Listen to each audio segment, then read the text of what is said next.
Romeo Pokis, Orly De Leon, Benjamin Mangalong, Johnny Macanas, Gerald Bantag, Colonel La Chica, Colonel Leonardo, Colonel Metran, Kapitan David Adado Enriquez, Ferdinand Topacio, Vic Rodriguez, Mike Defensor, Chavit Singson, Rodante Marcoleta, Orlando Olamit alias Monk, and possible financiers, VP Sara Duterte, Congressman Colong Duterte, Chavit Singson.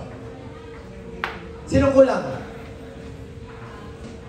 As far as destabilization is concerned, itong sinasabi nila, may kulang na isang tao rito. Alam niyo kung sino? Sino po? President Marcos. Destabilization eh. Nagkakagulo natin bansa dahil sa kanya eh. Anti-corruption. Sabi nila, ang Pilipinas daw ang pinaka-corrupt sa Asia. O nag-aantay lang ba tayo ng maraming magiging corrupt? Anti-corruption. Magkakaroon nga ba tayo ng People Power 3? May mga rebelde ba ng bayan na Gen Z na gagayahin ng ibang bansa? At totoo nga ba ang destabilisasyon? Pag-usapan natin yung ngayon with EFG Consultancy and Impact Publishing. Ito po ang inyong agenda. Joining me today, siya yung former, hindi na kailangan manang mag-introduce. Andito po natin, panayam natin ngayon si Manong Chavit. Manong, magandang umaga po sa inyo. Magandang umaga po sa inyo lahat. Magandang oras sa inyo lahat. Siguro, diretso na po ako sa tanong ko. Ano daw sikreto nyo? Bakit ganyan ka kagwapo at ang lakas-lakas mo pa at marami pa rin na-inlove sa'yo? AI. Iyon. AI daw po ang sikreto. Pagdating dito po sa nangyayari ngayon sa press con kagabi, anong sinabi kagabi? Tapos na kaligayahan ninyo. Yan po sinabi ng ating presidente. Sino po ba mga tinutukoy niya doon? Ay yung press con niya kagabi, tapos na mga kaligayahan nyo, wala nang gagawa ng masama, makukulong kayo, wala na kayong Pasko, tapos na ang kaligayahan nyo, parang kulang doon eh. Anong kulang doon, Manong? Eh dapat, yung mga mastermind, ang pahulong niya, at mga talaga nagnakaw. Maganda ang manipulation niya, tapos na lahat, platsyado, wala nang papagnakaw, dapat itong araw pa sinabi na yan. Maganda, tapos na sila eh. Nasaan yung mga natapos, nasaan yung mga nagnakaw. Asan nga po? Tinanong niya lang nung ubad na muli, tapos na maliligayahan niyo. Kukulong kayo. Wala kayong Pasko, di ba? Tapos, dalawang question lang ha, dahil busy ako. Alis na. Dalawang nag-question. Isa rin nag-question, kumusta ho si Speaker Romualdez?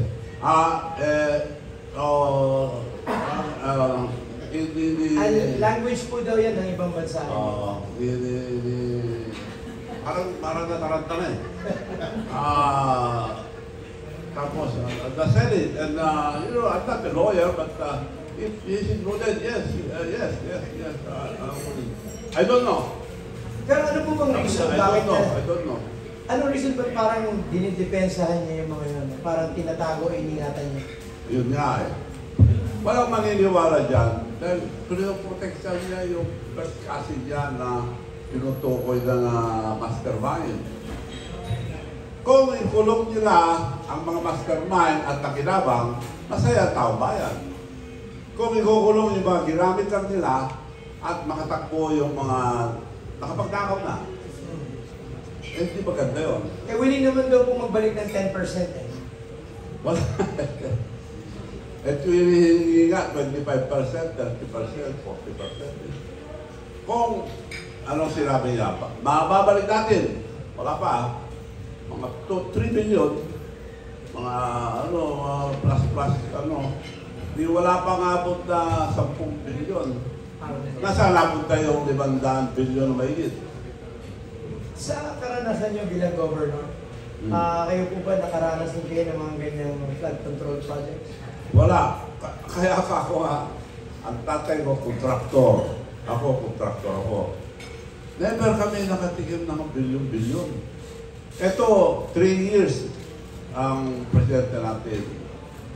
Si Diskaya, 331 billion yung nakuha. Doon lang sa ano ni Presidente sa Ilocos Norte, 7 billion nandun. Karamihan ng project ni Diskaya nandun. Pero Nagpunta sila kagabi, kahapon, finally, sa pagkakaroon ng Ilocos, bakit hindi yung kinakalo Ilocos Norte?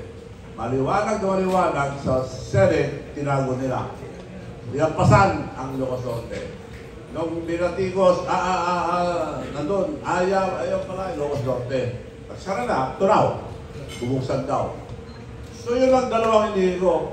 Unahin nyo na Ilocos Norte para magkaroon ng kredibilidad ng ating Pangulo bago magbintang sa iba. Nagpunta naman kahapon lang. At out of less than 200 projects of flood control, 4 lang na malalapit ang pinuntahan. Bakit sa tingin niyo yung gano'ng strategy nila? Para masabi lang na nagpunta na sila raw, walang ghost project. Ang nagsasalita doon, walang ghost project, yung mga engineers nila. May mga binanggit, si Presidente mismo nagbanggit, nandun yung mga Diskaya, gano'n-gano'n. Pero yung paborito lang ng kontraktor, hindi binanggit. Yung mayor na ngayon ng Lawak City. So sa tingin niyo... Kontraktor yun, nandun kung ilang bilyon ang binigay sa kanya. Pero hindi binanggit. Hindi binanggit. Sa tingin nyo, ito yung parang back to you na nangyari. Kasi sila po nag-ungkat niya, di ba? Hindi nila akalain na yung Pandora's box, they open a can of worms. Overall, yung press con niya po kagabi, overall, ang tingin ko, parang tinatawag ng tao, sinasabi niya na kalmado kayo, tapos na, makukulong sila. At malinis na tao, ang ating Pangulo, malinis. Palagi naghuhugas ang kamay. So naghuhugas sila ng kamay, tapos na. Ano pa, sinuswerte sila? Pakukulong yung mga ginamit nila. Pero wala na, wala na, nagtatago na sila. Ang habulin natin, mastermind, saan napuntang pera.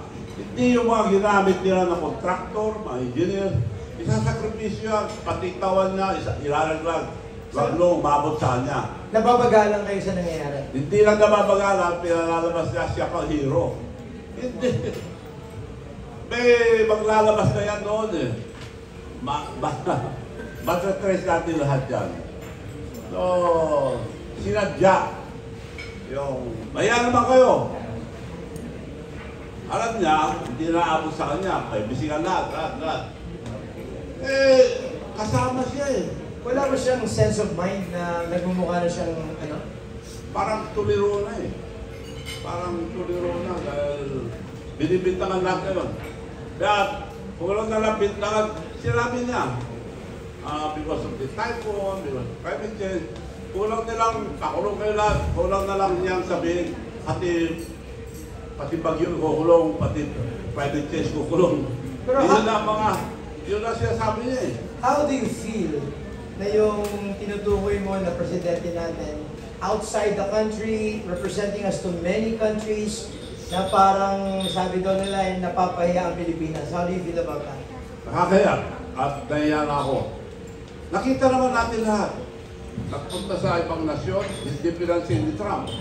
Binigyan lahat ng tulong, lahat ng nasyon na ito, pero siya. Nagpunta rin sa US. Binigyan lahat ng lalaki, siya 1%. At kiranin pa tayo. Yun yata yung dahilan kung bakit mga nalindol na baha, nagbigay lang daw siya ng 5,000 as a recovery sa mga pamilyang nawala ng bahay. Hindi yun eh. Pero yung sistema nangyayari sa ating bansa, hindi mawawala graft and corruption hanggat di nawawala ang mga mastermind at makinabang.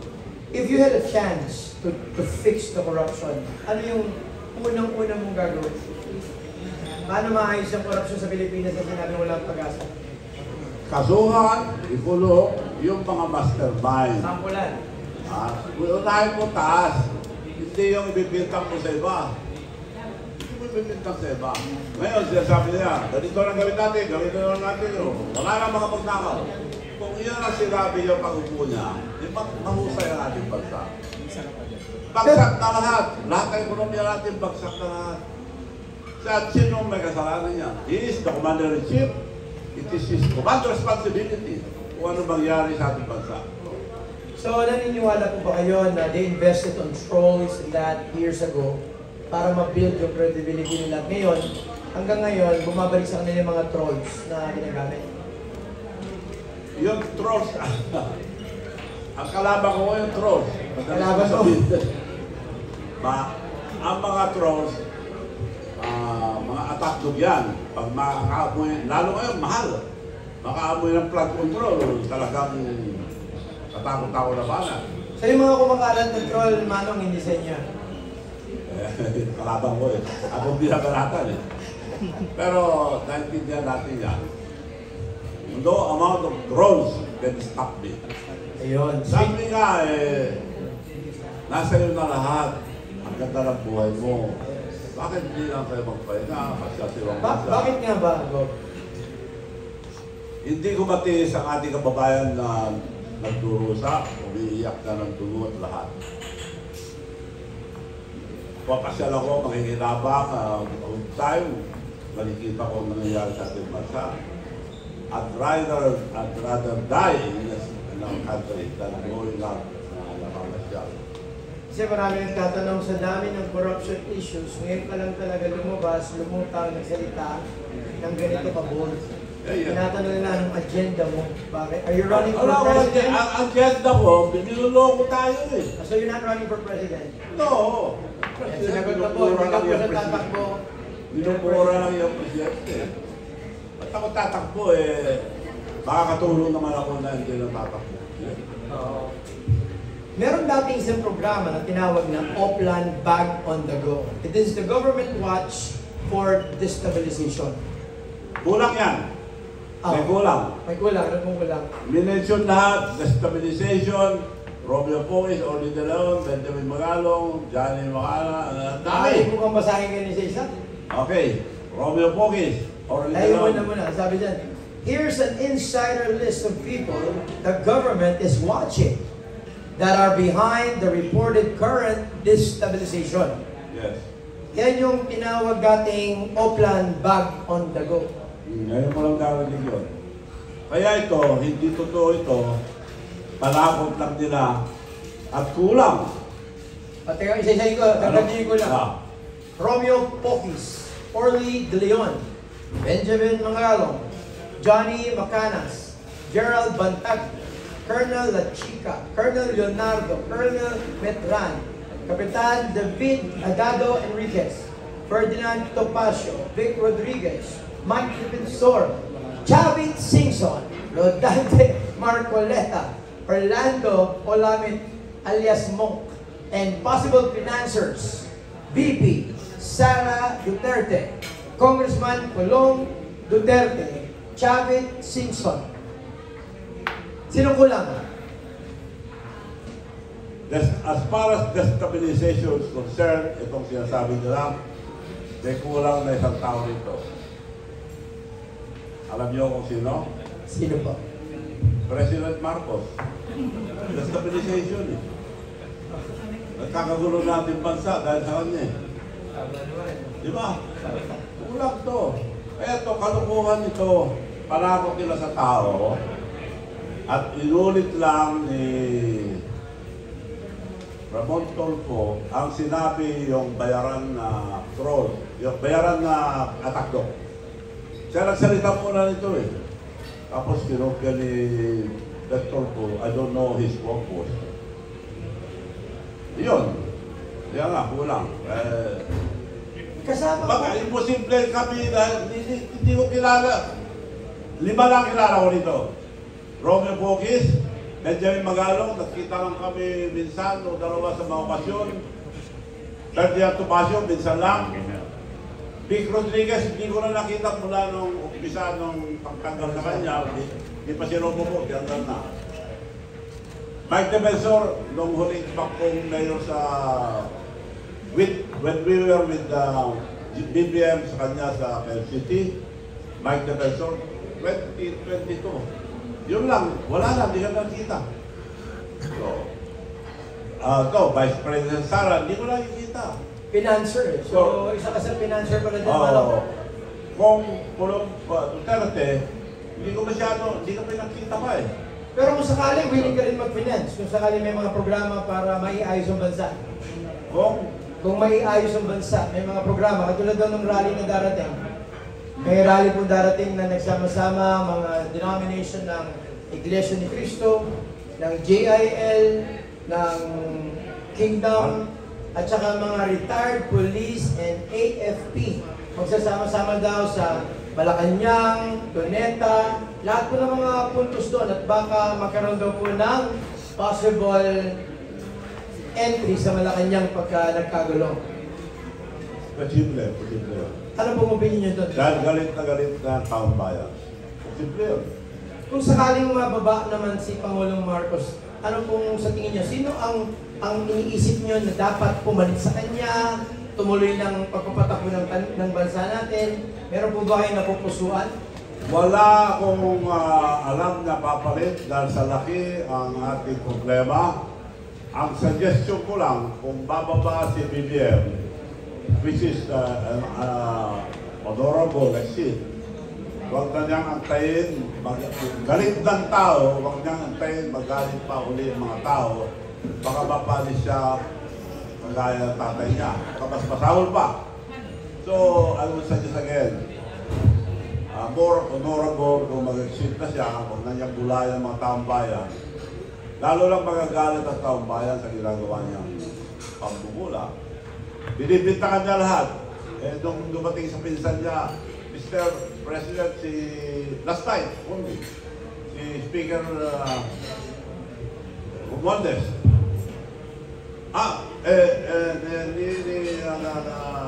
Biglang nautal. Maybe, and the Senate, I don't know. Marami ngayon. Biglang kinabahan. Bakit di na sinagot? Na gusto. Yun. Tapos alis. I don't know. Kumukuha niyo man. Ano pa yun? Ilang beses ko pinunod dyan. Parang kumukuha niyo. Nakinig lang ako kagabi. Hindi ko na makalimutan. Kagabi lang eh. Nung binanggit si Speaker Romualdez, biglang,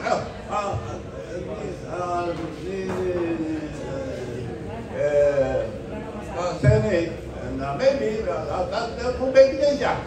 I don't know. So kung wala ka nakikita na pwedeng pumalit kay Presidente Marcos ngayon para ituloy, ang sinasuggest mo, Supreme Court. Yun lang pinaniniwalaan ko ngayon, Supreme Court. And mag-usap ang military, Supreme Court, religious organization, kung anong klase ng gobyerno papatakbo. Then magka-election tayo. Anong opinion niyo sa ombudsman sa mga nangyayaring ganyan? Ano ba akala mo? Sino nag-appoint? Hindi pa nga umuupo eh. Babalikan ko yung mga Duterte. Hindi, ang ombudsman should be neutral. Walang ilapaniga. So hindi ka naniniwala ng neutral yun? Naniniwala ka ba? Siyempre. Kaya, so ngayon, anong solusyon ang pwedeng hanapin ngayon pagdating sa problema ngayon? Ayon sa experience mo? Well, it's better for the President to resign. Wala na po mangyayari. Wala na po kayong lusot dito. Ang taong bayan, punong-puno na, at hindi na po mabula ang taong bayan. Yung press con yung kagabi, walang maniniwala. Dahil naghugas lang kayo ng kamay. Binintangan nyo lahat. Tapos na, kaligayahan nyo. Makukulong kayo lahat.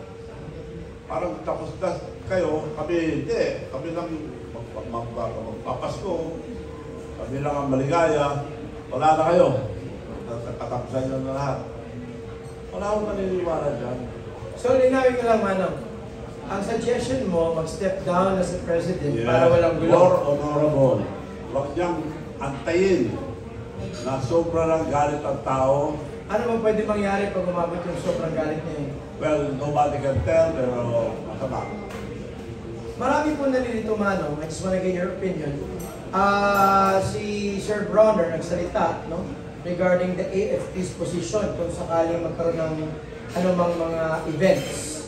So ngayon may takot ng mga mamamayan ngayon na there will be another martial law. Sa tingin nyo, magkakaroon tayo ng martial law again? Depende kung sino mag-declare.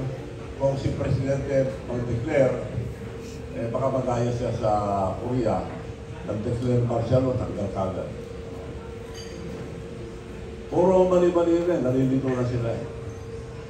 Magpa-participate po ba kayo sa darating na rally niyo? Ang magsasalita rin, sasabihin ko lang mga corruption, pero hindi ako mag-instigate ng yung sinasabi nila na stabilization ng gobyerno or revolutionary government, hindi mo sasabihin yan. It will be a peaceful rally. Pero totoong peaceful rally, at sabihin natin ang mga totoo, yun sinasabi ko ngayon, totoo lahat yun. At tukuyin nila para maniwala ang tao, saan na napunta yung nanakaw na pera? Saan na napunta yung mga mastermind? Bibintang niya sa mga congressman, bibintang niya sa mga senador, patatayo pa daw senador. Kasalanan lang yan, kasalanan lang yan. Halos ibintang na lahat. Pati bagyo, binibintang na eh. Pati climate change. Ano pa bang pruweba ang hinihintay nila? Yan ang tinatanong ng marami. Pinakitaan na ng pera, may umamin na. Kung, yung mga gusto mag-witness, kinukulong eh. At nawawala nila. Kinukulong eh. Tapos, sabi sila magsabi ng ito. Nagsara na, nung kinulong nila si Diskaya, sinarado na dahil para wala nang makausap. Bubuksan daw, kung bubuksan, pakiusap ko, Speaker Martin Romualdez sa magsalita para tingnan natin kung ano sasabihin niya. Marami nakapansin, biglang nawala na po si former Sa tingin nyo, anong dapat niya gawin? Harapin niya? Magagawa niyo ba harapin? Harapin niya ang tao bayan. Yung Pumunta sa rally, explain niya. Pero yung takot nila na mabaril sila, masasinin sila, isang valid reason? No, ako, dami nang palakot sa akin eh. Pakulog daw ako, pinahila ng plunder, lahat. No, ulitin ko ulit. Pakulong niyo ako, papatay niyo ako, okay lang. Pero tatlo dadanan niyo. Matao bayan. Mananagot kayo dyan kung ako papatay niyo. Ang mga Ilocano na Pilipino. Juan Manong. At Diyos, hindi sila makakalusot. Ang ating Panginoon Diyos, hindi sila makalusot dyan. Lulutuin sila ni Satanas. Alam mo Manong, may isang tanong pagdating dyan sa destabilization na yan. Ito po bang labas po daw ninyo? Is this part of your legacy that you're trying to, kung nasa fourth quarter ka na daw ng life mo, gusto mong mapaganda yung imahe mo sa taong bayan? No. Wala akong agenda rito. Bumihigin ako ng pamanhin dahil nakatulong ako sa kanya eh.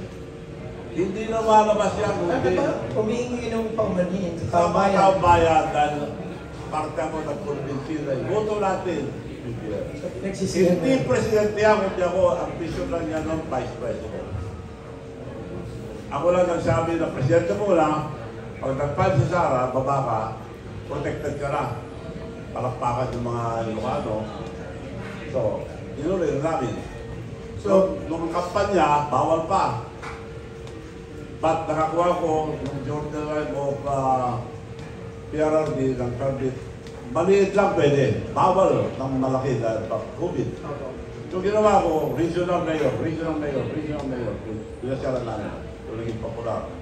Sabi niya, Manong, mabuti na ikaw presidente ng Mayor's League. Kasi nung araw, tumakbo ako, wala akong isang mayor. Maraming salamat, Manong. Salamat. Hanggang doon na lang. Bago pa lang, inisurso na ako sa Japan. Aside sa mga daming sinasabi na pangako sa akin, naintindihan ko yun dahil very promising couple. Pangako Japan, ang aga. Nasa presidential table kami. Pinati lahat. Nandun ako. Siyang pinati. In spite of the fact, lahat ang ginawa ko sa kanya. insult ng kasarap ng mga oras. Pinaalala pa yan niya, Dad, Manong Chavez Sir, tinignan naman ako, hindi ako binensyon. Yan ang kanya. Bastos yun. Pero, bakal ba ako? Hindi. Narisama ko rin. Nakaya ako, pero... Napatawad niyo na ba siya sa ginawa niya? Ako, napayaan ako. Of course, napayaan ako. Tao na ako, di ako plastic eh. So, nung natapos yun, nag-alisan, napilitan ako na iwan dahil nagpa-picture lang ng tao. Dami. Yung may iba nagpa-picture na Ilocano, bastos naman yung presidente niya. Tiniis ko yun. Pangalawang malaking kasalanan niya, paghuli kay President Digong Duterte. Dapat pakita niya na matigas siya, dito nitisin, dahil may sarili tayong batas, hindi mabigay sa buong bansa. Yun ang masama. Ibig sabihin doon, meron siyang statement niya na, ipapakita ko yung statement niya na hindi ko rin yung na siya ay sisingyan, meron tayong sariling batas. Siya nagsasabi. Kung nakalimutan nyo na, papakita ko po yun. So, yung ginawa nyo yan, hindi maganda. Meron tayo sariling batas. Bakit niya ipagkanulo sa ibang bansa?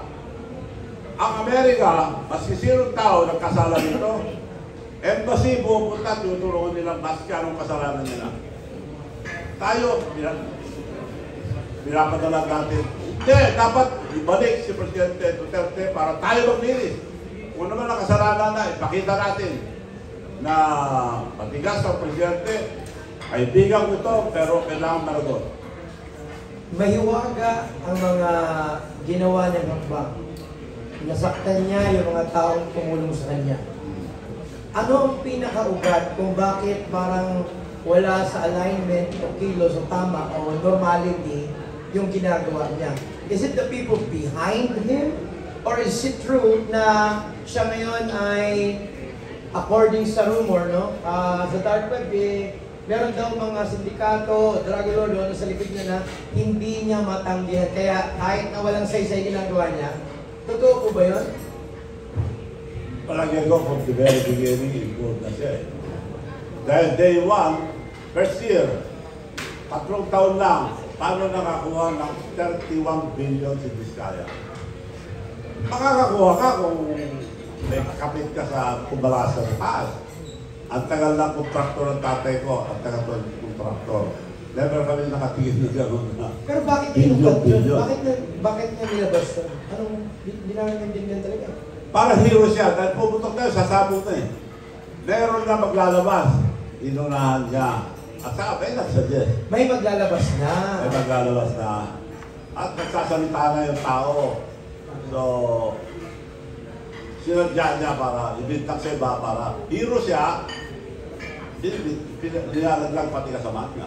So, base sa senior mo sa akin today, Manong, dahil nagkamali ka sa pag-endurso kung bakit siya ngayon naluklok, you feel it's your responsibility to also correct the wrong. Is that it?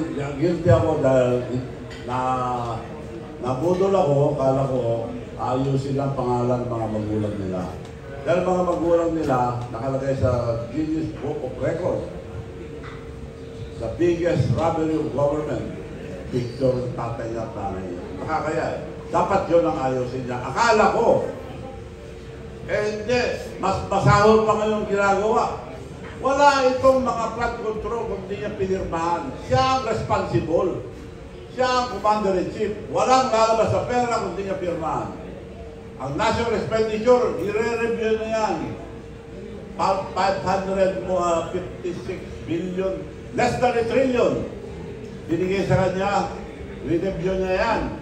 Bakit? 29 million tinanggal niya yan. Di alam niya yan, bakit tituloy pa? Pinabantayan na sana lahat yan. Kung talagang totoo yung sinasabi niya. Ngayon sinasabi, dapat bantayan, bantayan mga ano, but too late. Too late. Para bang sinasabi niya na, tama na, kulong natin to, kasalanan nito. Naguhugas lang ng kamay. Merong tinatawag na Marcos Gold. Marcos Gold. Ginto. Gold. Yung Marcos Gold na yan, nagkaroon dati ng beneficiaries na listahan sa buong Pilipinas. Na kung sino man ang pipirma doon, sila ay makatanggap. Pag once na mailabas na ng Bangko Sentral or yung mga reserves of gold na yun. Nilabas daw po ito sa kanila. Is that the reason why na parang they can buy everything? Parang may nagsabi na rin sa akin, parang binenta na ang mga ginto natin. Wala na tayo. Binenta ng mura. Yun ang alam natin. Ayun ang umabot din sa akin. Parang tayo. Parang gano'n. Hindi mo dapat binenta yun. Hindi dapat binenta. Hindi dapat binenta. Napakamura daw. Baka nag-cash Gusto out. mo yun ha. Hindi mo sinasabi. Baka nag-cash out na. Kung may papayo tayo sa ating mga taong bayan, sa mga opisyal ngayon na nakaupo, ano pong pwede nyo maging mensahe sa kanila sa nangyayari? Ang nangyari ngayon, ang masasabi ko lang po, huwag tayong matakot, magsalita, sabihin natin ang totoo, hanapin natin, iharap nila sa taong bayan, ang mastermind, sino gumawa nito, tinuturo na ng tao eh. Bakit kami ngayon? Ang yawa, igulong ito, igulong, kasuhan to. Ilalagdag na yung magdama niya. At yung mga ginamit. Sino mga ginamit? Contractors, engineers. Mga engineers, hindi gagawa yan kung hindi sinuko sa kanila. Pinagagalitan naman sila kung hindi nila implement. So ginamit lang ito. Paano na yung mga nakinabang? Hindi niya sinabi. Sino mga nakinabang? Nasa yung mga nakinabang, nakalinis sa ibang bansa. Hindi niya minimension. Dimension lang yung pinsang buo niya, tataranta na. There was a time na ating mga presidente humarap din sa paglilitis. So tingin nyo si President Marcos ay haharap din sa paglilitis sa mga bagay na hindi pa napapatunayan? Lilitisin. Makukulong yun kung lilitisin. Parang ito. So hindi na... Alam mo, ang ating bansa, kaya magulo, nawala na yung mga real opposition. Like sila Senator Nino Aquino, Senator Jerry Rojas, sila Senator Tanyata, yan mga totoong opposition. Nagsasalita, hindi na bibili. Dito, mukhang natatahimik na yung mga iba eh. So,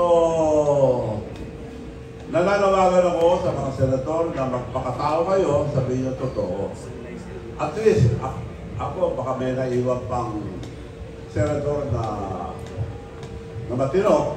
Kaya sa susunod na eleksyon, mamili po kayo ng senator na hindi basta-basta.